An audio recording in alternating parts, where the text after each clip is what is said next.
Every Sunday on Upfront. Darren, we're on Capitol Hill. The biggest names in politics. Come here. The issues. The interviews.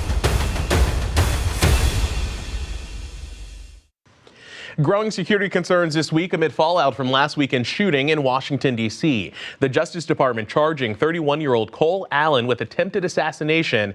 Now the concern turns to other high-profile events, including the nation's 250th celebrations, one of them in Milwaukee at the Summerfest grounds. One Milwaukee alderman this weekend raising concerns. But I know the police were very concerned about security.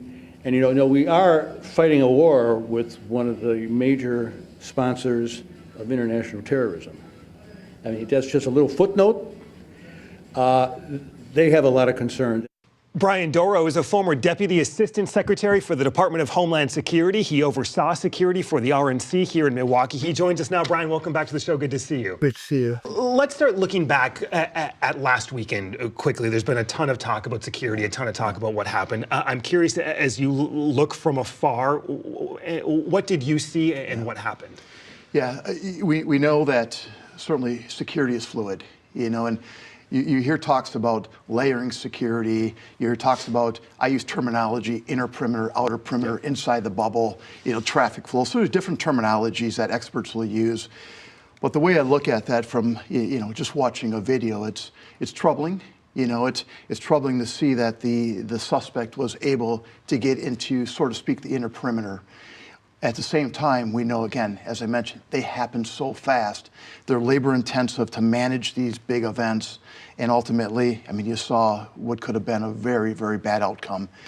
It was prevented, but still there were concerns there that the suspect was able to get that far. The White House, the FBI, Secret Service all say they're now obviously looking at major security events headed into the summer, big events, the 250th celebrations across the country. Milwaukee is one site at the Summerfest grounds.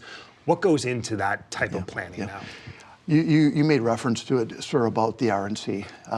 We were very fortunate to be the primary security provider for the RNC.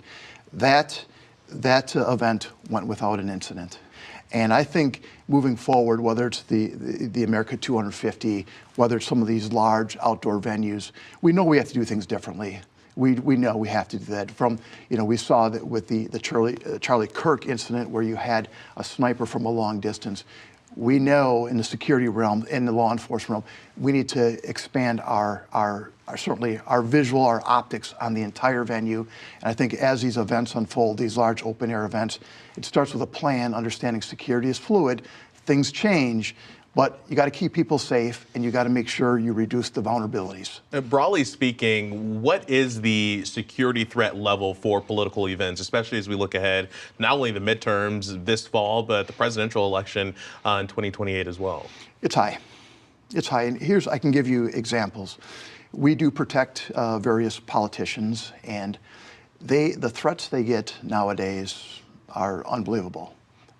Deliberative threats. It's not in the past where, I was unhappy that you signed this, but I can overcome it. Please consider, voting a different way. It's like, no, I am coming to your house.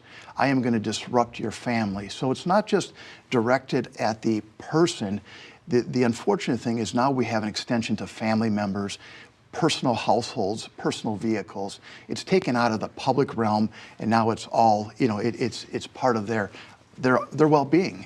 And so it's going to be high. And again, we have several that we protect, and we are adding resources.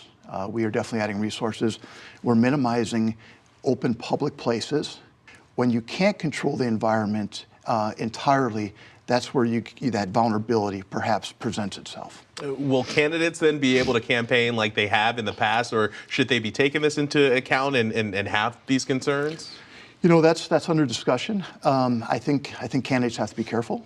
We can't say it's not a possibility, that someone's going to be there to harm them. We know that. It's happened time and time again. It may change things. We are certainly, with our candidates, as I said, we are flying drones.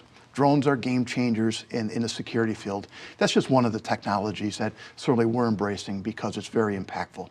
Brian Dorow, the former Deputy Assistant Secretary for the Department of Homeland Security. Brian, thank you for your expertise. We appreciate it. My pleasure. Thank you.